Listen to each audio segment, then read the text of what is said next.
Primer de tot em dutxo. Al matí trec el gos a passejar. Després de passejar, esmorzo. Entre l'esmorzar i el dinar, treballo.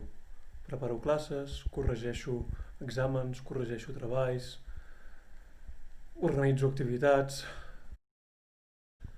Al migdia, després de treballar, dino. Havent dinat, treballo una mica més. Sovint faig classes per Zoom. Al Dalton i a mi ens agrada berenar a mitja tarda. També m'agrada fer exercici a casa després de treballar, normalment al vespre. M'agrada molt cuinar. Aquest pollastre està massa fet. Al vespre, després de sopar, miro la televisió, normalment cap a les 10, a les 10 en punt. A vegades escolto el Barça o llegeixo.